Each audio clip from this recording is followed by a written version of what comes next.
When you don't have a foundation in Christ, things can just blow you around and you're pushed by all the different feelings and emotions. Yeah, the feelings are real, but they're not always the truth. Mm-hmm. We have to continue trusting the word and trusting what God said. And when we walk in that, you start to realize less and less of that stuff happens in your life.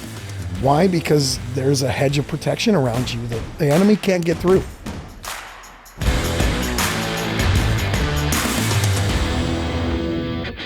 I don't know much about your story, genuinely.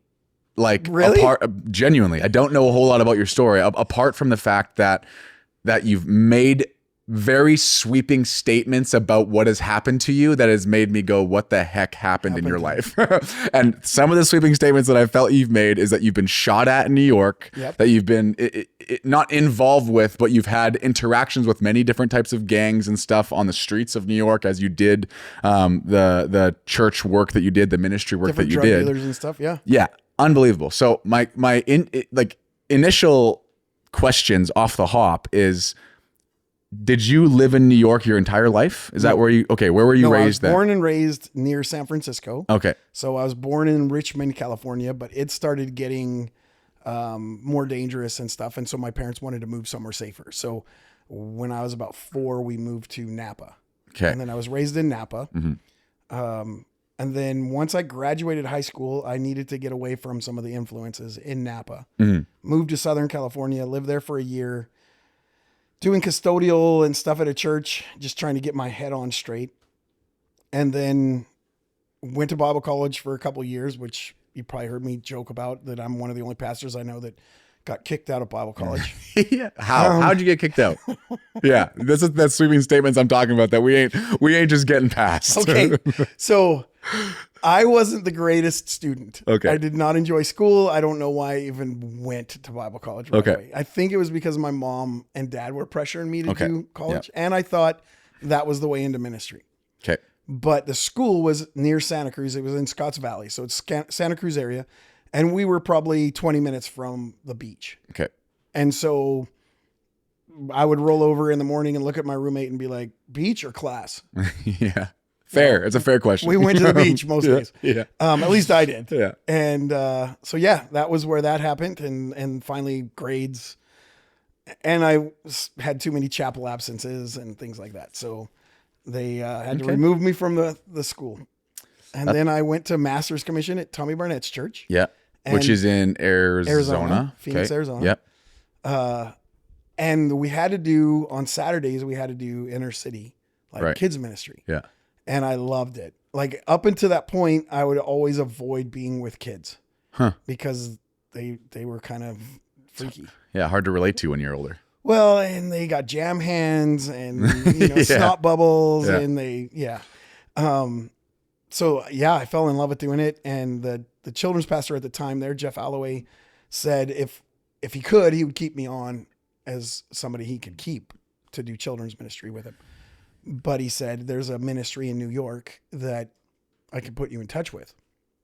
So the Master's Commission, they wanted me to stay with Masters for another year and then do my second year there. So while I was praying about it, I was like, God, what do you want me to do? And he's like, choose. I'm like, no, you're God, so you choose for me. Mm-hmm. And so finally I was just like, I'm going to do the one that's harder to do. And I moved to New York, not knowing anybody, just had contacted the ministry and they hired me because Bill Wilson had connection. He had worked under Tommy Barnett in Davenport, Iowa.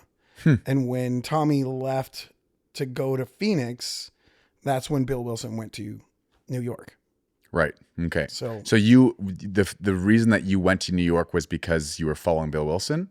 Nope. No. I did it because it was going to be the harder decision. Right. Right. I knew that would be a harder choice for me to live. So after we have to back up. You got kicked out of Bible college. Yep. Okay. And then you took Master's Commission. Then I took Master's Commission. After you got kicked out. Yes. And you got kicked out of Bible college because essentially you picked the easiest thing every morning, which was going to the beach. Yes. As much as possible. Yeah. And then you decided to go to New York. And the reason behind going to New York was because you wanted to choose the harder thing. What changed from choosing the easier thing to the harder thing? I think I realized that I had to change. Mhm. Being like I was happy-go-lucky. I'm still a pretty chill person. Like to have fun, but I knew you can't live that way. So once I got into masters, really loved doing ministry. Mhm. Classwork wasn't my favorite, but Mm-mm. ministry was. Mhm. And so I knew I wanted to do it. Like Okay. I was at 16 years old, I was called into the ministry, and I was scared to death because I didn't want to do it. Like I didn't feel like I'd fit in. Right. I was into sports. Like most pastors, they can't even watch football on Sundays. Mhm. And I was like, that's where I'd rather be, is playing football on Sundays. Yeah. So, yeah, I kind of thought of it as, that's not my career choice. It's kind of like that statement. I feel like is it John Maxwell that makes it, where he says, if you do what you always did, you get what you always got. Right. Right. And I think maybe you were just sick of getting what you always got. Always got. Yeah.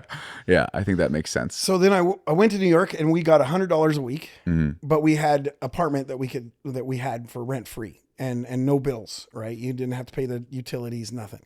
So, but you just had $100 in your pocket every week. And I absolutely loved New York. It was gritty and tough, and the people there were real and raw, Mhm. and you could sense when the vibe in the area, you were just like, something's coming down. Like you could feel it because people wore their feelings on their sleeve. So I liked that. It was ministry in a way that probably shaped the view that I have of ministry, because I didn't want to be somebody who was fake. Mhm. I wanted to be real. Mhm. And there you were real. Mhm. You know, suits and ties, maybe on a Sunday you dressed up, but otherwise you're in jeans and a t-shirt, Mhm. you're on the street with them, you hung out with them. They didn't care about their language in front of you.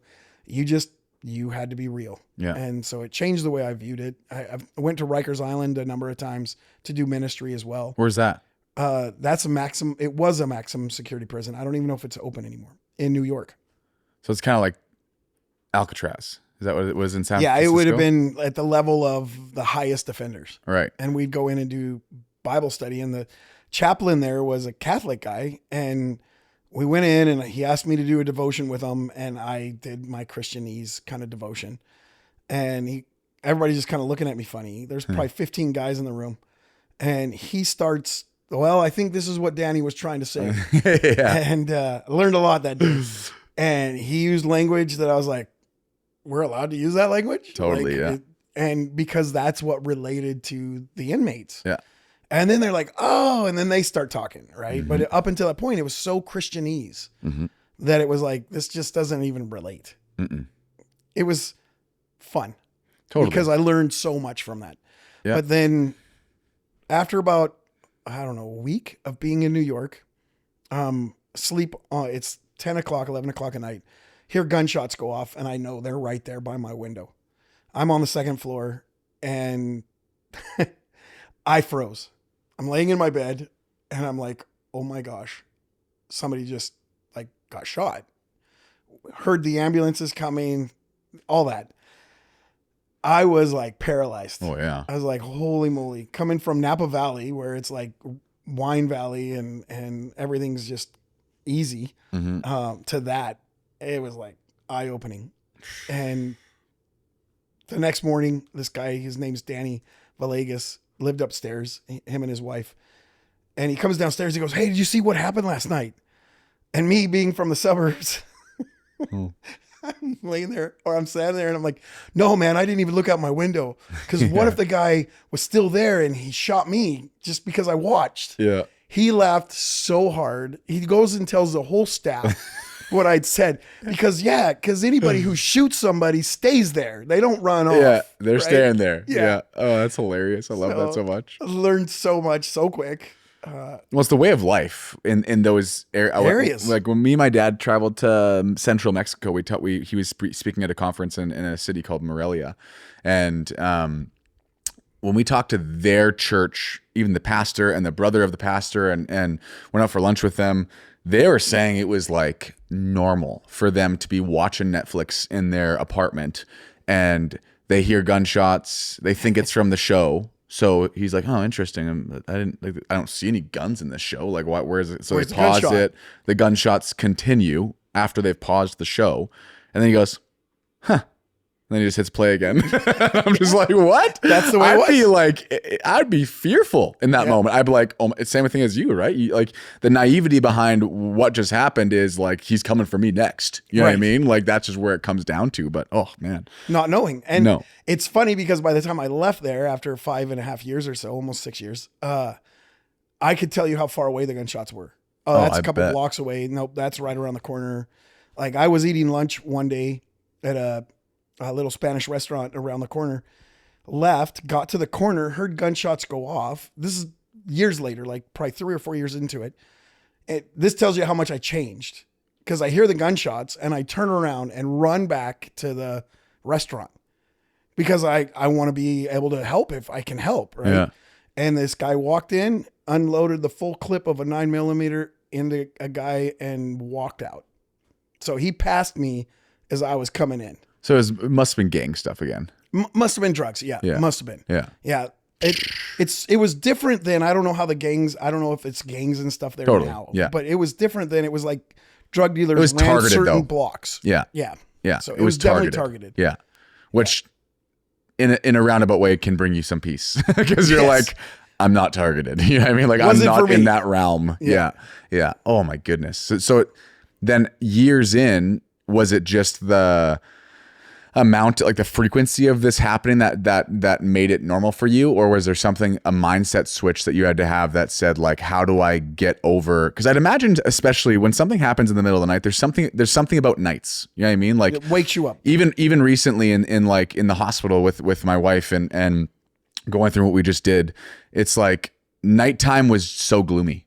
No matter what, you're in the hospital, the sun started to go down, and you're just like, ugh, like I wish the sun wasn't going down right now. Like, And I when just an feel alarm goes gloomy. off in the day, it's different than Way in the middle of the different. night. You wake up Totally. startled and yeah. So when I've lived in a worse, a decent bad place of Winnipeg in growing up, and there was things, this park right beside our family house, and there was a murder in there, and different things that we were around. There wasn't the best people walking down our street sometimes, and when I lived there by myself, I had that slight fear of like, oh, they're gonna What just if come into somebody our come in? yard, and yeah, I'd wake up in the morning and the alarm company would have already called me, left a voicemail on my phone that said, oh, we picked up on the cameras, because we had to put cameras in, that there was 2 guys in your backyard looking in the house and trying to get in while I'm sleeping at the second floor.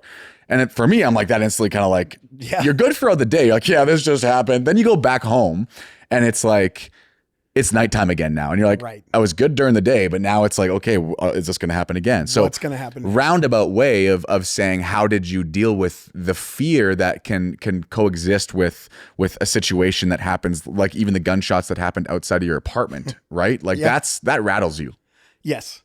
And I think, okay, there's probably multiple things that happen. One, you get more used to it, right? It's just the environment. The other one was I started thinking, hey, it'd be kind of cool to be a martyr, right? Like I died for Jesus. Yeah.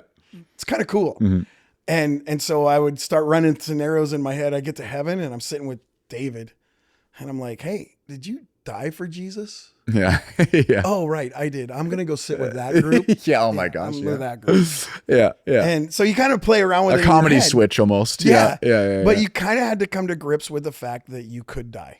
Right. And like even And David would respond to you by saying, did you cut off a 10-foot Goliath's head? I don't think you did that. Yeah, no. So Yeah, you I can go don't- sit actually over there. you're at the end of the line, son. Yeah. But it's funny because you do have mental shifts Yeah. and things do happen. Like one of the kids on one of the routes that I was on with a friend of mine, he ran the route, but I just did it with him.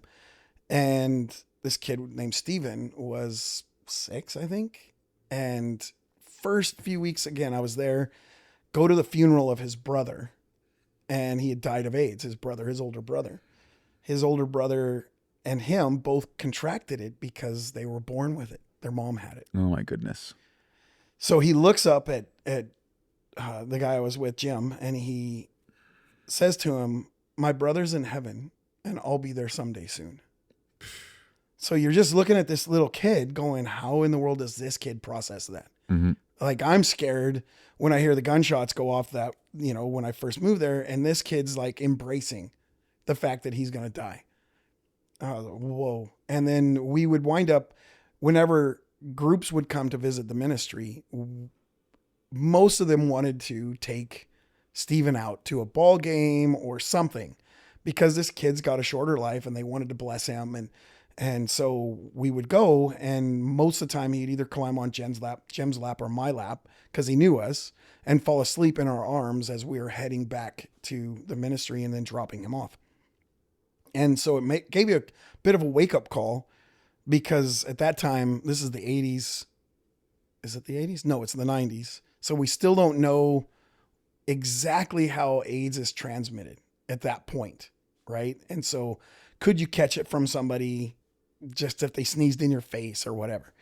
And so I remember one night holding him and asking myself, is he worth it? Is he worth it? If I were to get AIDS because I held him, is that worth my life? And I came to the conclusion, yeah, I'm willing to die for somebody just to show them love. And so at that point, that's when the mental shift changed. And it was like, okay, now I'm in. And you start to get street smart, when things happen. Gunshots went off one night on a Wednesday night, just up the block. But everybody from that block started running towards us. And this guy, Patrick, threw me up against the wall, and he's holding me there. And he's like to here on me. Little Spanish guy pushes me up against the wall. And I was like, what are you doing? And he's like, do you want to be the one that gets shot? And I was like, no. And he's like, I'm saving your life. And I look at him and I smile. I go, thanks. Yeah. We just stood there, and I was like, so why'd you do that? Because I want to learn. And he said, if the crowd is running this way, what way do you think the bullets are coming? This way. Yep. Yeah. So he said, get against a wall, get into a doorway, hide somewhere. And he's like, I just didn't want you to be out on because I was looking like, what's going on? And who was that guy to you? Just a friend from the ministry. Wow. Yeah. He was actually, if I remember right, Patrick was a guy that worked on our buses. So he's one of the mechanics. But he was just standing next to me, and we were chatting, and I just wasn't aware of all that stuff. So over time, you start learning stuff, right? And how to handle yourself on the street. And once the frequency of something happens often, and I mean, it's logical and common sense to a certain degree that the experiences of what brings you closer together, even as a marriage or what it might be. Like I just think back to, again, what these last few weeks in my life have been, and I'm just like, once you get through it, I view it as a video game nerd where I'm like, experience points gained. You know what I mean? Like, right. I now know how to do that. Right. And that's what it kind of feels like. But the hard part with our faith is the side that when you're going through something you've never gone through, and there's an ignorance in the experience. You don't know how. It's uncharted territory. You've never done this before. You don't have anyone with you anymore to walk you through it like you did when you were a kid and your parents were there and they made everything good. Right. Now you're married. Now you might even, as the man in that relationship, you are the person to bring the peace in that situation. It humbles you very quickly, but it also makes you feel like, how do I do this? Gained experience is great. Now you go through it, something similar again. You've been through it once, and you're like, okay, we can get through this. Like, we've done this before. We know how this works. Fine, that's all good, right? But when you go through it the first time, it's different. Yeah, and that's where. I mean, obviously, we rely on our faith in that way, and you have to. There's no other way you could, because in ignorance, I feel like if you don't rely on your faith, then there's nothing else to rely on apart from the fact that when I get peace, I get peace. You know what I mean? When there's no gunshots, I will have peace. Okay, but how do you have peace when there's gunshots? You know what I mean? Because that's ultimately what people want. Because if you only have peace in the absence of problems, well, and I just spoke about this, but then you're never going to have peace. Right? Like, it's just, you're just never going to. Because there's always problems. 100%. Yeah. And that's the constant. And if you look at different, and perspective, I feel like what you just said was perspective as well. Like, your perspective changed as you went through understanding what you die for. You understanding why they're shooting. You understand why these different things are happening around you. You change your perspective when you're holding that boy and thinking like, is this worth it to me? Right. Your perspective changed. You just thought, I'm giving this guy the most love I can possibly give right now. And when your perspective begins to change, to me also, you got gratitude again, right? Like you put yourself in this boy's shoes of having AIDS, and you're just like, why am I mad because bullets missed me and I'm still living? You know what I mean? Like, why am I mad that, I'm not the one targeted? Like I was just around. It was traumatizing, sure. But why, when this boy is going through his everyday life affected by an illness that is not fun, right? And he is handling it with better grace than we handle as adults. Totally. Some of the stuff we go through. Yeah. And it comes down to the experience thing again, right? Like you grow up in a very rough situation, or a rough lifestyle, or rough parents, or rough whatever it is, right? You just gain experience that some people never gain in their lifetime. You'll never know. Yeah. And it's like, it is what it is. We always joke about that in a roundabout way with like, even like going to war in today's day. Like if the people of today were to go to war, like the guys, and it'd be a different game, right? Because everyone in the world today is so focused on their anxiety, or so focused on the traumatic experiences they've had in their life. But yet trauma is a spectrum, right? You have this person that has experienced something you'd never, ever want to even fathom. Right. And there's someone else that has endured something half as crazy as that, but yet this person's debilitated and cannot even function in their life. Whereas the guy that went through what they went through is like, learned how to live life, learned how to enjoy it. And it seems like in our society, we're giving people the out to take the easy road, right? Like, oh, this is really traumatizing. I'm affected by it in a deep way. Yes, but you still, back in those days in like say World War II, they came home, they had to go back to work. It was like, and they got married and they went back to life. And now it's almost like, oh, I'm going to need some time off because something happened to me. Right. And it's like, yeah, it almost feels like our generation, this society right now is very soft on, like, instead of deal with it and go to God with it and get help. That way it's go to a counselor, talk to somebody, and which one's more effective? I think back then there was probably more faith in, like, as I'm looking at the United States, faith was a big thing back in that time of World War II. Like everybody went to church pretty much. Like it was like you were raised in Christian homes. So I think that was a big part of it, is you had your faith and you knew why you were fighting something. Whereas now they don't even know what their cause is. They don't even know why they're doing stuff. And then when something happens to them, it's traumatizing because they don't have a base. They don't have a foundation to stand on. Yeah. And why they do it. It's like, to me, it's like, if you need help, get help. Yeah. But just because your friend went through something similar and needed help isn't just the buy-in of, I now need help. It's like, how are you actually doing? You know what I mean? This isn't a 1 + 1 = 2 for every different traumatic experience that we go through. Right. Some people can handle more, some people can handle less. And it typically has to do with the way they were raised, what their parents went through, how their parents raised them, if they were raised by their parents, if they felt love. There's lots of different outliers, it seems. And we've seen in many different, our church has a counselor and we send people to them all the time. As pastors, we counsel people all the time, right? So the counsel's needed. But is it an expectation in our society that when you go through something traumatic, no matter what, you have to go to counseling in order to beat this, right? Which for some people, I would argue that they wouldn't need to because they're good, right? Yeah. But are you making this a more traumatic experience than it is? I speak of this on Sundays, and same with you, where we talk about the victim mentality too. A lot of people just love being the victim, right? It's happened to them. Something's happened to them. Don't get me wrong. And it can be very traumatizing. 100%. It could be something way worse. There, or are you going to move on? Yeah, lots of things that traumatic. We both could go through things left, right, and center of things that have been traumatizing in our life.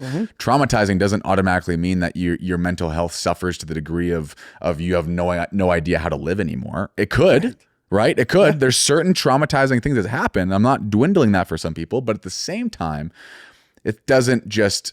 Yeah, the perspective change is massive, and just staying in that realm of gratitude or thankfulness, or a perspective switch of maybe I did go through that, but man, someone else is coming home from war right now, or it could have been worse. Totally. way Right. worse, Could have been way right? worse. So it's like, okay, so you went to New York 6 years. You heard gunshots all the time, obviously. Yeah. It became a everyday thing. And in fact, when I came here, got married, my first camping experience since I was a kid, we went with a couple, and Jen and I went with this couple, and we portaged out to a little island, and I'm laying there. It's raining. It's bugs in the tent. It's the waves crashing on the beach. And Jen is laying there reading a book, and she looks at me and she goes, "Isn't this so relaxing?" Because all the noises of nature. Yeah. And I'm laying there go, "No, this is so chaotic to me." But if you would have put me back in New York where the gunshots and the sirens and the loud talking and all that stuff going on outside your house, yeah, that was normal. I had gotten accustomed to it, to where even the sounds of nature was more distracting to me than the sounds of the streets, because you get accustomed to it. Totally, you do. Yeah. That was when me and my wife were sitting in the hospital for the last couple weeks. We were at the hospital in Winnipeg that has HSC, so it has the helicopter pad, right?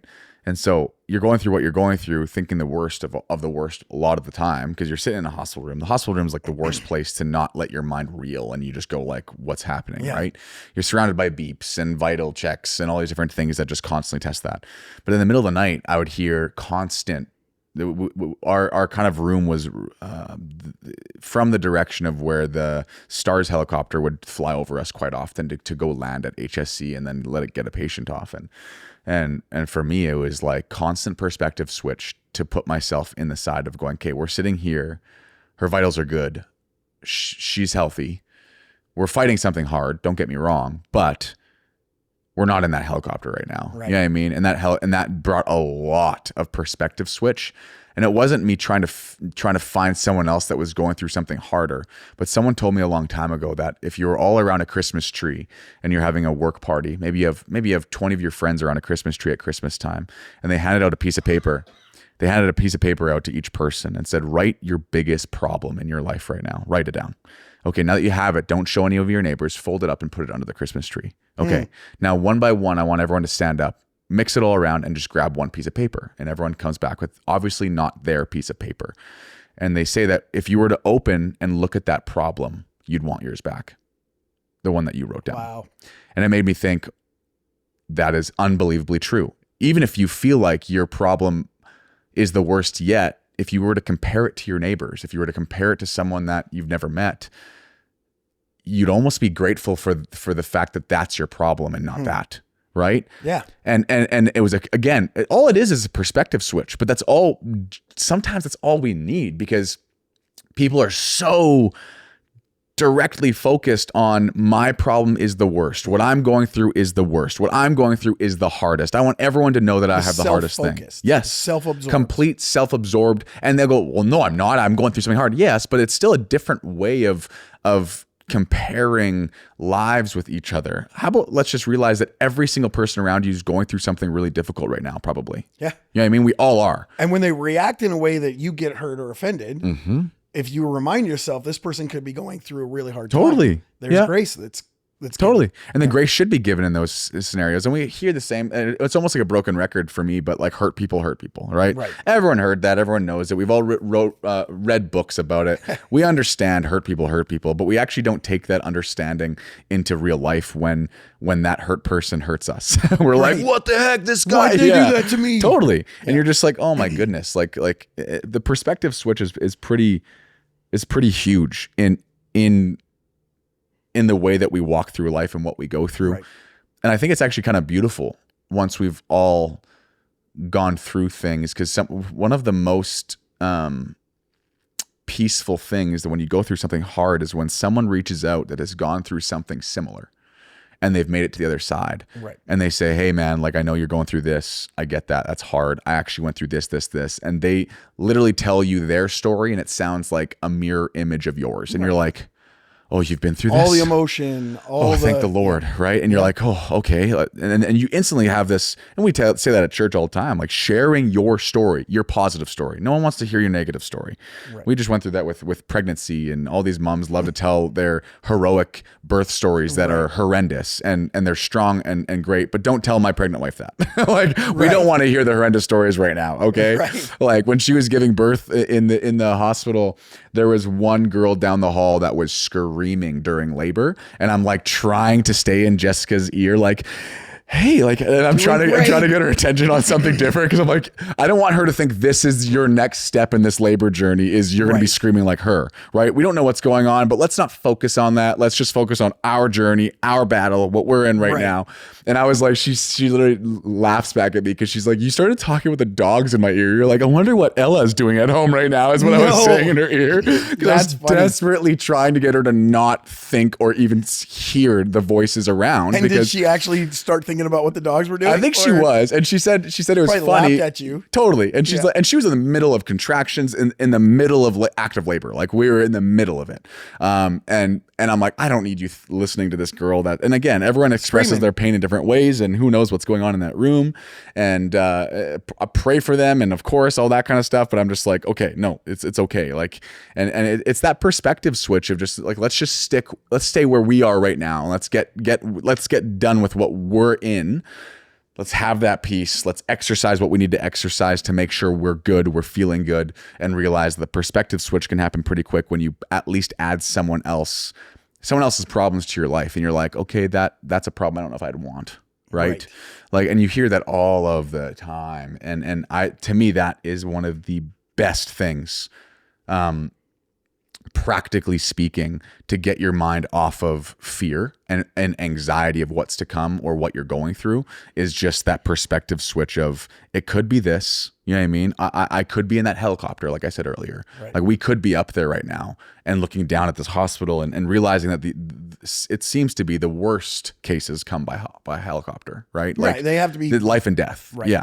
And you're like, hey, then they got to get there. Exactly. So it's just, yeah. I've broken record now with a perspective switch, but it's interesting though. Like, once you've gone through something, the ability to walk through it and navigate it the next time, and then it's not as traumatic. Mm-hmm. And that's the thing, is we all go through first times. Yep. We all go through them, and we're all going to have this happen for the first time. But as you were saying, one of the perspective switches that really helps is when you're helping other people. Oh yeah. And you go home and you look at your spouse and you're like, I am so thankful for you. Mm-hmm. Because you hear the stories of what they're going through in their marriage or what they're going through in their home because of a sick kid. And you start to realize, I am so thankful for what I have. Yeah, my problems are real, but they're not that. And it could be worse. Totally. And so that's huge. Yep. And so, yeah, in New York, there were a number of things that just wind up changing the way you view stuff. And I can only imagine. So when you went, so now you're 5.5 years in New York. Where did you go after that? Went back to California for 2 years. Why? And a little bit. I was done with ministry. Okay. There were a number of things that happened. One of the leaders there was kind of probably one of the biggest jerks I'd ever met. And he was not Bill, just another guy. And he'd do things to you as, like he was one of the top leaders. And I just was like, I can't handle this guy anymore. And instead of going to Bill and talking to him, that was my mistake.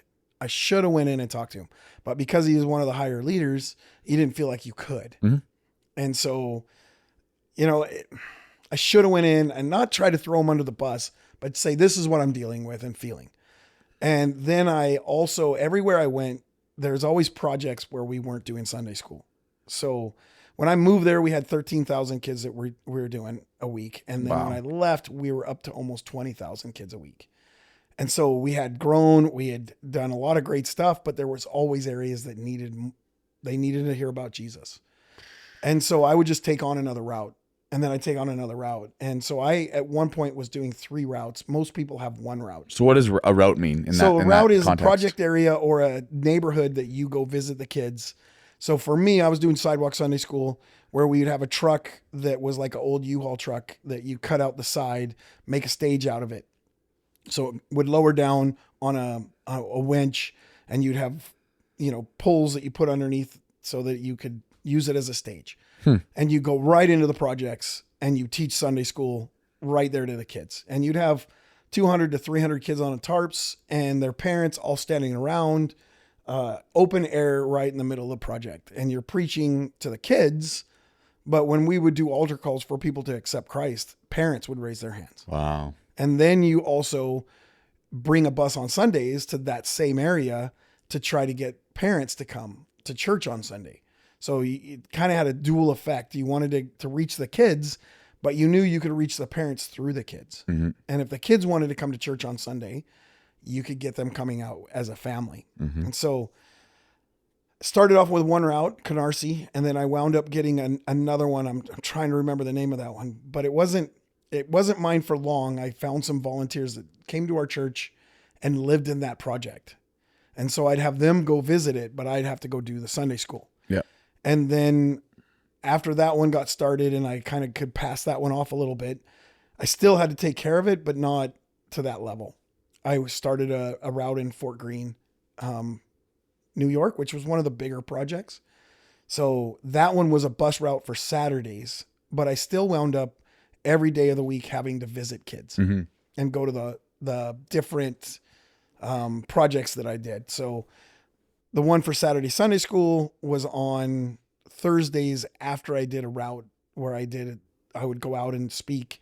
Then I'd go straight to visiting my kids and stuff in Fort Greene. So 3 routes, is that a week? Yeah. So in 1 week you'd have 3 routes. Yeah. So my Saturday was Saturday Sunday school. Sunday was church. And then I'd go visit a route that I did on Monday. That was the one that I got to hand off to those ladies that came to our church eventually. So I didn't have to visit them on Sunday, but Monday I would do that route and then I'd go visit my route for Tuesday. And so it was just constant go, go, go. And that I learned a lot from. You got to have rest. You've got to have time where you can just, okay, like let's take everything off my plate. Let's turn my phone off. Let's just rest and not, I'm going to do absolutely nothing, but more that extra time with God, that little extra time, just kind of doing something that refreshes you, little things that you can do during a day where you just, this is my day. Right. And as a parent, you don't really get a full my day, because you got kids to take care of. And when you're married, it's really cool with Jen and I can sit with her and I feel like I'm chilling. I'm alone. Yeah. Right. It's not like I need my alone time when she's in the room. But when when you're in ministry and you got people pulling at you all the time, you got to have downtime.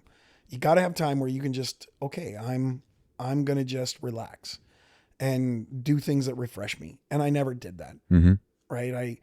I did sometimes, but on the flip side so on Sunday afternoon, when I'd go visit my route for Monday, if I didn't go do that and I went to Manhattan, say with friends, I would feel guilty because I didn't go visit my kids. And then the guilt trip, right? And so you got that hanging on you. So which one do you want? Do you want to have guilt or do you want to have no time to relax? And that was the battle that I fought. So it was those two things just wore me down. The guy that was just kind of, he was always at you about stuff and then always go, go, go. And the motive was good. I wanted to help people, but the outcomes became I was done. So I left New York, went back to my mom and dad's and started living there for, I don't remember, it was a couple weeks maybe. And I was going to drive an airport because I had a bus license. I was going to drive an airport bus to and from Napa where my parents lived just so I had a job. That was it. And this pastor, Coco Perez, he calls me and he's like, I need a children's pastor. Come be my children's pastor. I'm like, Coco, I don't want to do this. I'm done. Like I'm just done. And he's like, just come to church. Just come to my church. Well, he had 16 adults. Really, like it was a church that had been bigger and had shrunk and basically was about ready to close its doors. And it had like 4 kids. And so 16 adults? 16 adults, 18, somewhere in that range. Like that was the size of his church. That was the size of the church when he took it over. And he wanted a children's pastor. Wow. Because big there were vision, kids everywhere probably. in West Sacramento. And West Sacramento is not a bad, necessarily terrible area. It wasn't like New York sometimes, but it was still tougher. still a rougher neighborhood. And so, yeah, it was, after a few weeks, he's like, you know what, before you, cause I started working in Sacramento, my brother lived in Sacramento. So I started working in Sac, and he would be like, come to the office before you go to work. And he would come early cause I had to be at work at like 8:30. So he'd come early and he'd pray, and he had a whiteboard. He put it at the front of the church, and it had things to pray about. And he'd be like, just listen to me. And he would just pray. And this guy can pray, right? Like, prayer warrior, this guy. And so then he'd be like, pray for one thing. I'll pray for these, you pray for that. And so he'd make me pray out loud right there. And he just kept at it. And that was probably a month. He took his prayer time to pour into me, and like, what an amazing man to do that for me. But he knew I was broken. And he knew that the way to fix me was to get my relationship back with God. Totally. Because I was mad Yeah. at God for some of the stuff that had happened. And one of my kids, she wasn't a kid, she was one of my workers that rode my bus. Like, I had probably 6 young people from the age of 14 to 18 that every time I was on a bus, they were on my bus. Wednesday nights, Sundays, Saturdays, they were always helping me. And they would just ride and hang out with me, and I'd take them to lunch and do stuff with them. And so there was a set of twins. I went to do a children's crusade in Texas and got a phone call that one of the twins, Annette, had been killed, or not killed, had been hit by a drunk driver. And they were going to fly me at the end of my night that night. They were going to fly me the next day to Florida to go see her because she was down on vacation. And then the next morning they called and said, you're coming back. She passed away. So I was just kind of, at that point, I was just at the end. And I was like, God, if you're not going to protect people, I didn't know the doctrine well enough to realize we have God's protection and we can walk that protection out.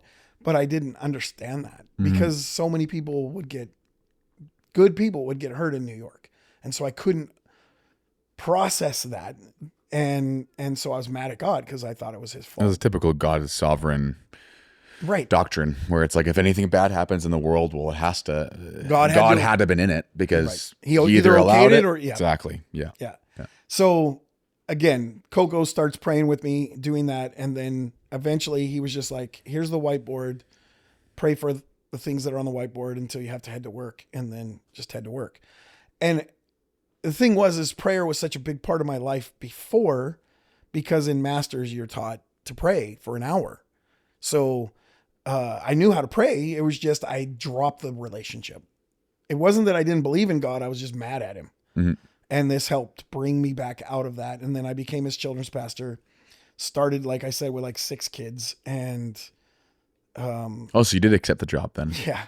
Volunteer position or actually a job? Volunteer at the beginning. I had a job at the airport. I had a job at a few jobs there that I lost one because the company shut down.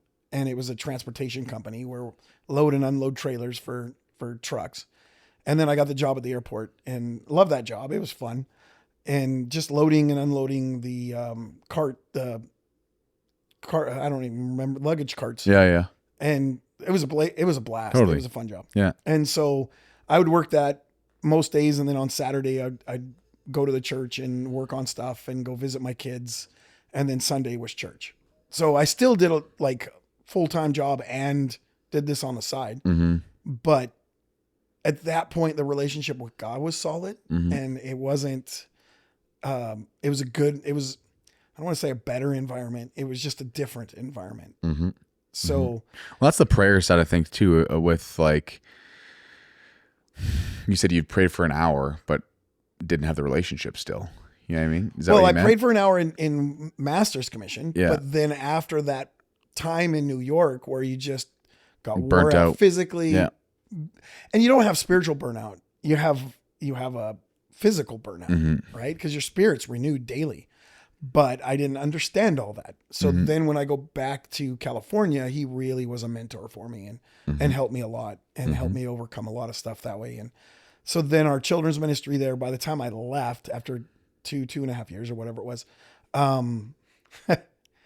we had gone from the 6 kids to over 150 kids. Oh, wow. We did 2 Easter egg hunts. And the first one, I think we had about 400. And I think the second one, we topped 1,000 people at the event. And we did it as a church event. So it was awesome. We really were having God was doing great things. And I got a call from a friend, or actually I called a friend of mine named Eric, who networked all of the master's commissions. And I'm like, hey, could a church that's smaller handle a master's commission? Because I was like, I need help. Yep. All right. I got 150 kids. I need bus drivers. I need workers. I need people I can pour into, not with working full-time jobs, but that's their focus, is being here for this kind of thing. So I thought master's commission might be the way to do it. And he goes, well, it'd be really hard with a smaller church, because I think the attendance for the adults was about 80 at the time. So when I left, I was finally getting some pay for being there, but it still wasn't what the pastor wanted to pay me. Coco wanted to pay me more, but they couldn't. Yeah. Yeah. So it was when I called him, he's like, I know of a church in Canada. I'm like, yeah, whatever. And he's like, no. I'll call you in a couple of days. Just think about it. Pray about it. So thought about it, prayed about it. When I called him, I was like, gonna say no. And he goes, well, what do you think? And out of my mouth comes, well, let's look into it. Mm-hmm. And that was where the ball got rolling for coming up here. So crazy, eh? Yeah. And I thought after a year of being here, we had only made a 1-year commitment, Sue and I, and your mom and dad took us for dinner. But before that, I'd gone to New York again with a team, and they told me, we want you back, write your own job description, and money is no object. We want you back. And so on the way back driving, because we drove a van there, I knew, like in my heart, I just knew I'm supposed to follow Leon. Like that's what I'm supposed to do. Mm-hmm. It wasn't even stay with Springs Church. Mm-hmm. It wasn't the building. It wasn't the location. It was follow Leon. If Leon would have left, I probably would have left. Wow. And followed him wherever he went at that point. Because I knew that was what I was supposed to do. And so I come back. There's no job offer at this point from your mom and dad. It was like, I don't even know. I turned down New York and said, I don't feel like that's what I'm supposed to do right now. Waiting. And they finally took Sue and I out for dinner and was like, we'd like you to stay and continue to run Master's Commission. And so that was what kept me here. What a story, hey? That's crazy. Yeah. How everything led to this too, where it's just. Yeah. And yeah, it was the first time I knew I was called to someone. Mm-hmm. And so then I don't remember who I mentioned it to. They handed me God's Armor Bearer book. Yep. And the concept was foreign to me until mm-hmm. that. And mm-hmm. I read it and I was like, this is it. Mm-hmm. I need to be here with Leon. And you don't call it an armor bearer necessarily in the New Testament, but like I'm supposed to stick with him. Mm-hmm. So yeah. And again, even in Sacramento, it was kind of a wild ride. One night, this guy goes running through our yard. We had this little Cocker Spaniel puppy, and he kicks our dog as he's running through our yard. So we were in a tougher neighborhood, and he kicks our dog, jumps our fence. And so my brother and I are like, oh no, you don't kick our dog. Yeah. Like, went John Wick on John him Wick. or what? Yeah. Yeah. So we get up, and one of my tools that I use is a golf club. I love a putter to keep around the house, mm-hmm. just in case yeah. I need to do some putting. Yeah. And so I grab the putter and we go after this guy, yeah. right? Climbing fences. We're just on his trail, and we come around a corner, and this officer is driving down the street, and we're now around the block back towards our house. And he pulls up next to us. He goes, what are you guys doing? And I flipped the putter over and acted like I was using it as a cane. I don't remember what my brother had in his hands. He looks at us and he goes, do you guys know who lives over here? And we're like, yeah, that's our house. And he puts a pen inside a Glock, holds it up and goes, yeah, that was found in your bushes. So if you're chasing that guy that ran through your yard, let us do that. And we're like, okay, we'll head home. Right? Like, you don't mess around with someone. I live by that motto of, when someone has nothing to lose, Oh, you don't want to mess with you them. don't mess with them. Yeah. No. Yeah. And it always goes through my head whenever it's like, maybe you experience a moment of road rage. Maybe you experience something that's frustrating. Maybe someone really ticks you off and you're just like, and innate human response is either this guy needs to pay or whatever it might be, right? Take care of this. Yes, Yeah. but I always remind myself, what do I have to lose? Amazing marriage, a beautiful daughter now, right? Right. An amazing church family that we have here. Yeah. And it instantly puts everything in perspective. It goes, not worth it to me, because that guy has probably nothing to lose in the sense of he doesn't care. Yeah. And doesn't even care. if he doesn't, why go down that road? Exactly. Yeah. Why take the chance that you will lose something valuable? 2 questions, and they're probably hard ones. Okay. Okay. First question: If you had to pick one word to describe the season of life that you're in right now, what would that word be? Wow. Actually stretching. Stretching. Yeah. So I run college and it's great. We got somebody in with me, but he's new at it. Mm-hmm. So this last 2 months, Mm-hmm. I've had 5 weddings in 3 weeks. Yeah, I remember you telling me this. This is And then nuts. I did emceeing on Sundays, Yep. which Saturday, and though it's weird for a pastor's day, Saturday, Sundays are my days off. Yeah. And I don't remember how many in a row I was on. And then I spoke in Calgary and then I spoke here. Yeah. And then as well lost a dear friend of mine, Ron Crook. Mm-hmm.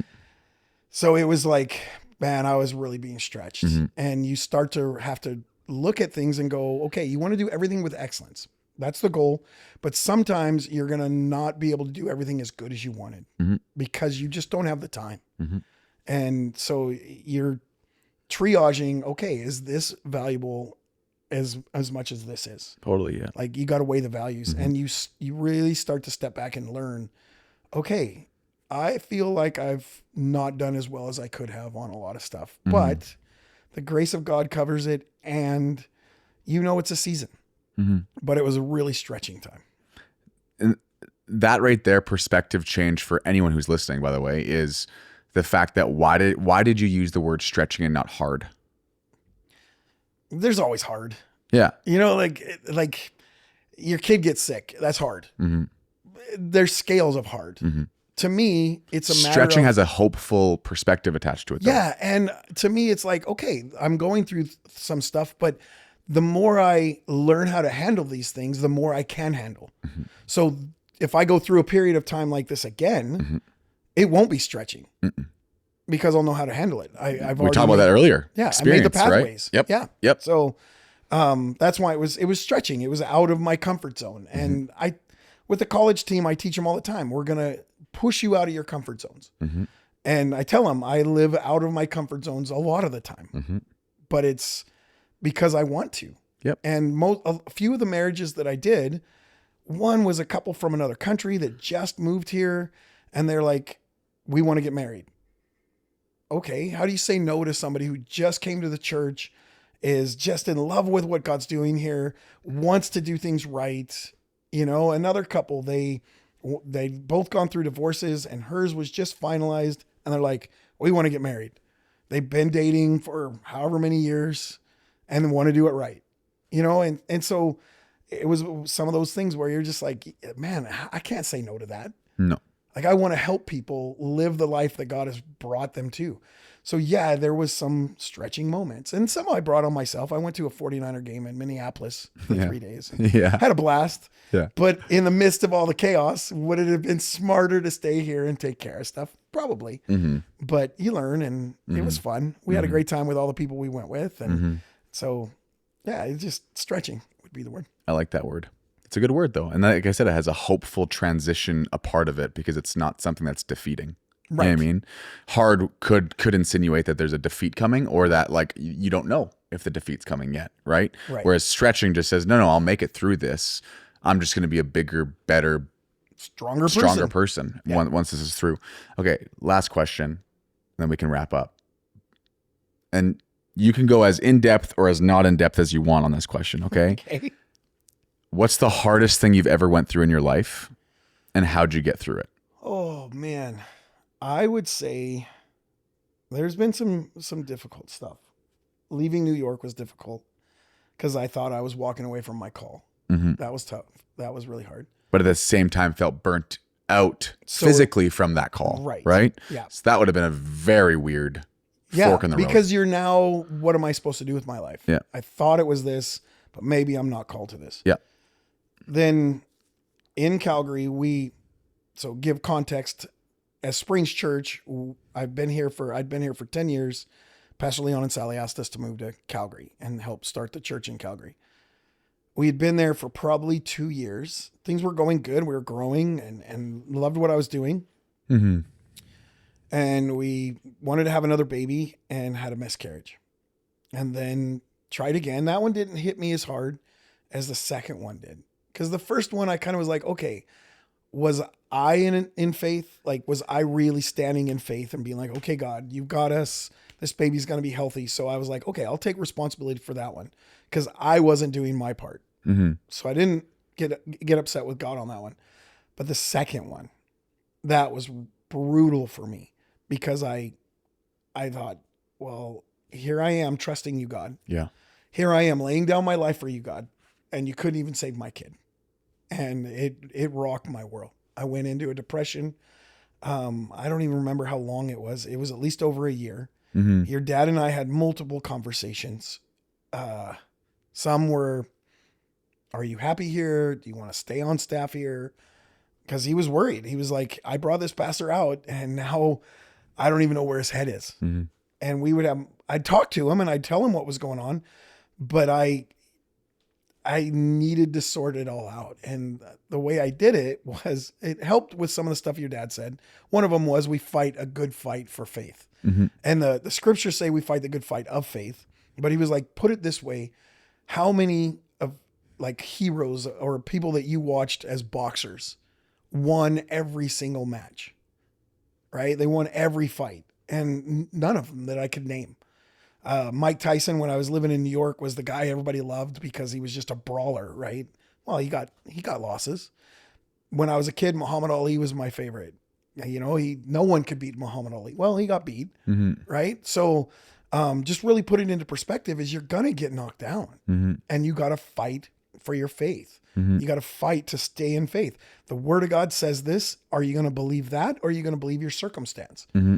And so I did multiple days where he would just be like, go pray, go talk to God. And I would vent. I would drive around in our van Mm-hmm. and just yell at God. Yeah. I know people that drove by me must have thought I was nuts. Yeah. Absolutely crazy. Yeah. So when I got out of it, I wrote your mom and dad a letter and I sent it to him, and your dad called like within minutes. Like it must have been within 30 minutes. And he's like, let's go grab a coffee. So we go and we meet, and he's like, so what do you mean by this letter? I just want to make sure I got it clear. And I'm like, I'm good. He goes, what do you mean you're good? Right? Like, this is our church. I've got you helping to run it. Like, what are we good with? And I said, I feel like I've come up for air. I felt like I was underwater, couldn't breathe, couldn't function. I had Brooklyn that I was, raising with Jen, and I had my wife that was basically a stay-at-home mom. We had a day home out of our home, and I'm trying to be a good husband. I'm trying to be a good father. I'm trying to be engaged.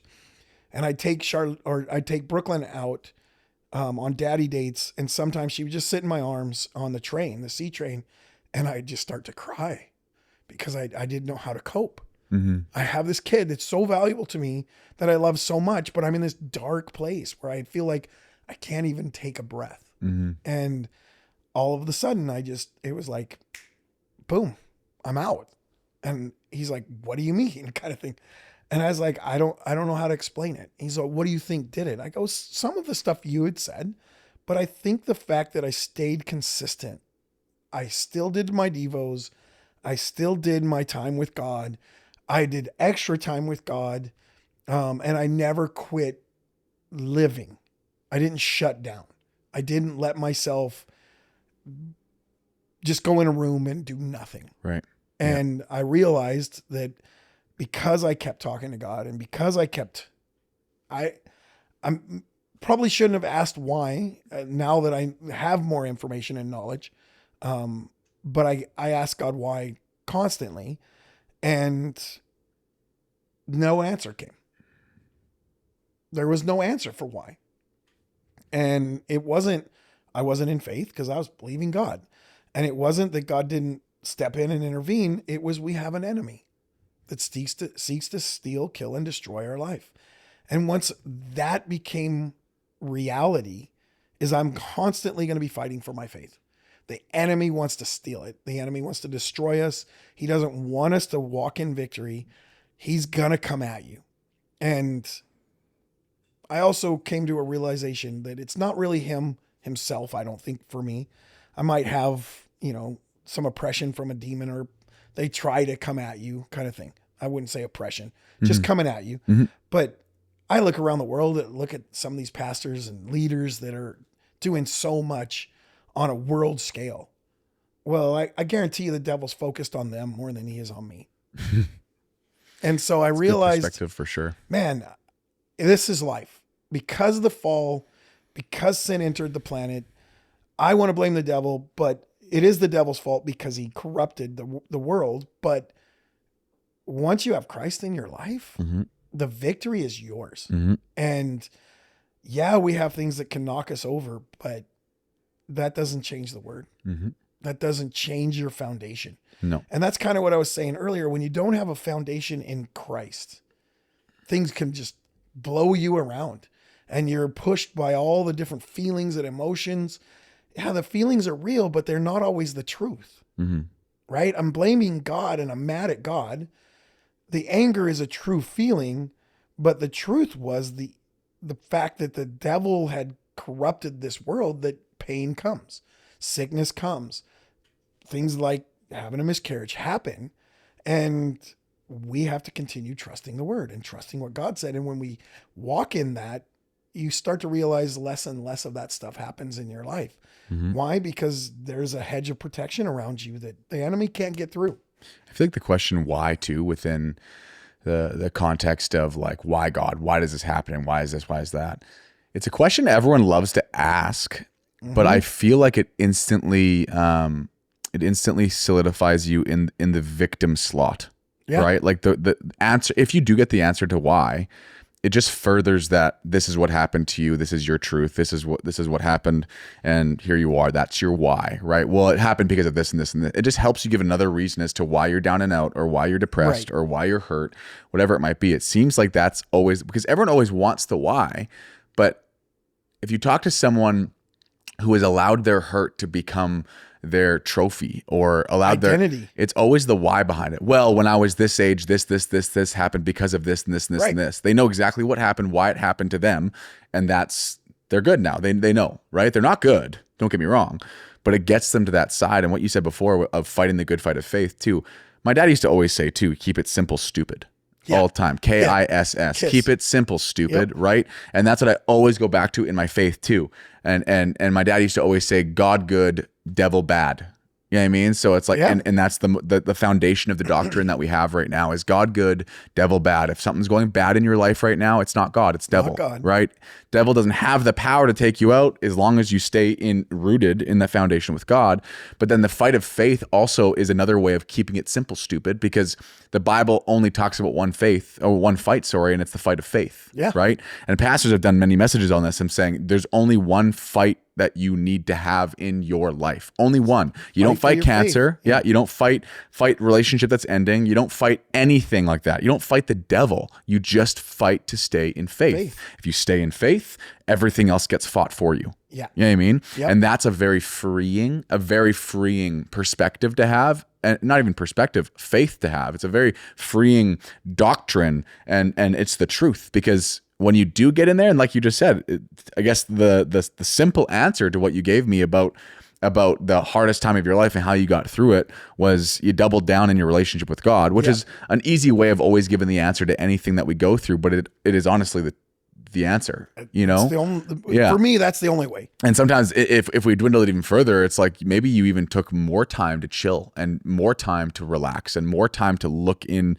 to your faith a little bit more deeply and pause to allow God to speak to you, right? It's like, it's easy to say those simple prayers that are on the way to work and you pray for 10 minutes and then you get to work and you keep going. It's one thing to go, you know what, tonight when I'm off work at 5, like I'm going to take a whole hour and I'm just going to go grab a coffee and I'm just going to sit in my car. I'm going to go park by the river. I'm just going to pray to God. Yep. And I don't want to talk for an hour. Maybe I want to talk for 20 minutes.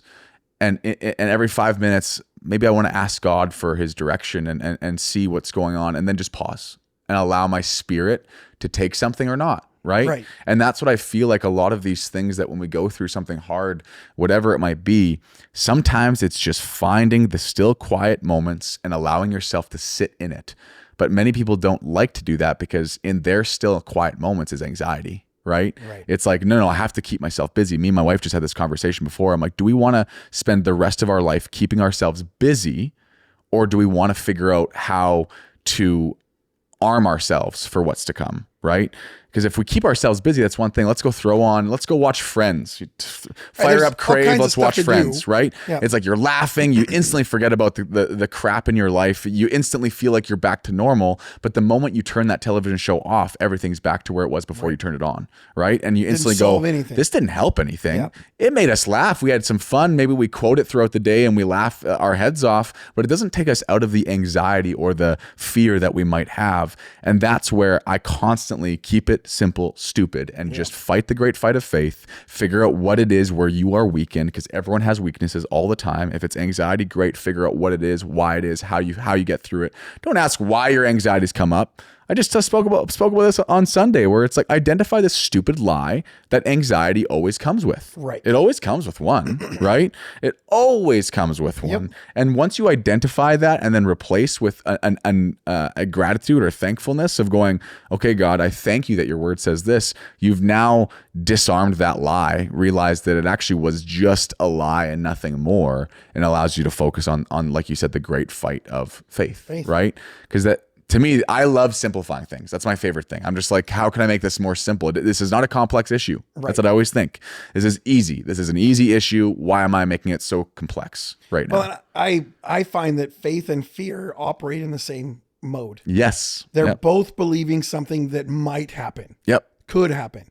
Faith is believing what the Bible says will happen. Yep. And fear is believing that what if. Mm-hmm. And it's just a faith. Yep. But it's in a negative way. But one's based on truth and one bases on a lie. On a lie. That's the difference between faith and fear, right? Where it's like, it is though, right? You have to have just enough faith. It's the uncertainties. The anxieties are always uncertainties, and you believe the uncertainties more than you believe in the actual truth of the situation, right? Or you may not even have it necessarily in an answer in the Word of God, but you trust the God that you serve is going to take you through and carry you through it. Even if it's really hard. And fear is believing he's not going to be there and I'm going to have to do this on my own. And what if the worst case scenario happens? Mm-hmm. And sometimes I think about it as like, let's say you get into a taxi, right? This taxi knows the best route to the airport, and he takes a route to the airport that you've never been on before. The whole time you're in that taxi, you're like, why are we going this way? I don't want to go this way. This is not the right way. You're adding more time to what we're doing. You start getting mad at the taxi driver. He gets stressed. You get stressed. You're trying to figure out what's going on. You finally get to the airport. You look at the time and you go, this is the fastest I've ever been to this airport. This is unbelievable. And now you feel bad because you're like, thank you for getting me here like this, right? And the point I'm making of what could be a very dumb analogy, but is the fact that there is a route that you don't know about. But God does. God does. Right? And so when you go 100%. Through what we're going through all of the time, trusting God is trusting God with his route. Right. You know what I mean? And just because today didn't look the way I thought it was going to look. You don't see the route, but he knows the route. 100%. Yeah. And because oftentimes we lose our trust because today didn't go the way that I specifically prayed. Yeah. And it's like, why don't you just pray that your will be done, God? I know that your will is that we don't perish, that we feel your love, that we get raised in your love and your faith, and we live an amazing life, and that's your will. I don't know how that's going to come up. Right? It took Jonah being swallowed by a whale. He never died, but he got swallowed by a whale. I'm not saying God will use a whale again, but who knows? And it's like, but here you are, right? But at least to me, it's like, no, he's getting you there quicker than you would have gotten there yourself. Right. And it's trusting that route over and over again over your own. Always does it better than I could. 100%. Always. Yeah. Like I might have a plan, but if I say, okay, God, this is my plan, but you do what you want, I guarantee you it's going to be better if I just let him guide Totally. But that's when I believe that's when people lose their faith and they lose their trust is they only trust God if you take the way that I'm familiar with. Yeah. Right. It's like, take the way. No, you're supposed to go down Main Street to the airport, and then you're supposed to turn on Route 90, and then we're supposed to turn onto the airport road, right? Don't go any other way. And if you go any other way, I'm going to assume that you don't know where you're going, and this is going to end wrong really or bad, right? I'm going to miss my flight. And so the same thing with God, where it's like, no, but like when you look back on a situation, it's amazing to see where God directed it when you just trust him. Now, the entire time on some of the hardest things that I've gone through, you couldn't have planned the way that it went. Right. And actually at times you were like, is this the way? I'm kind of nervous that we're going this way. Yeah. It just, things felt like it just got worse. What do you mean? I was just praying to you, God, why is things getting worse? And he's like, they're not getting worse. Don't worry about it. But trust me, get in the great fight of faith, stay there and realize that my way is the best way, and we'll figure it out. Right. 100%. And so anyways, I think we should probably cap it there. We can go hours and hours and hours together chatting through stories and different things. We didn't even talk about how I got shot at, but that's beside the point. Oh, what the heck? We did. Oh my gosh. So you had, how long did you go through without even, oh my gosh. How long's that story? Not long. Tell me. I need to know. I'm parking. We had an area where we parked buses and our vans. And so the vans were last. I was parking a van. And so the gate was a sliding gate near a corner of a street. And so you would pull in at an angle so you could pull it right in up against the fence. Well, these guys start running up the street. It's nighttime. It's probably 10 o'clock at night, 9 o'clock at night, somewhere in there, running up the street. And I'm hearing the gunshots, and I look over and I can actually see the flames coming out of the barrel. So the one guy runs across the street shooting back at the other guy. And then the guy that was chasing him moves to where he's kind of hidden by my van that's kind of parked at an angle. But I'm out in the open where the gate was to unlock the gate.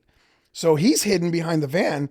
I'm out in the open, and I'm watching the flame come out of the barrel directly at me, like directly at me. And I stood there for a second, and then lightning fast mind kicked in finally and went, "You're being shot at." And so I dove behind the van, and I was sitting there, and the gunshots end. Everybody runs off. And I'm just sitting there, and people came out of our buildings, our, housing and church building, because they were setting stuff up. They come running out, and they're like, "What just happened? What just happened?" And I'm sitting against the van, and I'm like, "Give me a second," because my brain had to take time to actually process what had just happened. Yep. And so there was probably 2 gunshots that went off where the guy was pointing them right at me and didn't get hit. It was just like, are you kidding me? That was probably the worst one. Is that one. And then what happened after that? The guys ran off. I told the story of everything that went on, and we went on our way. That was it.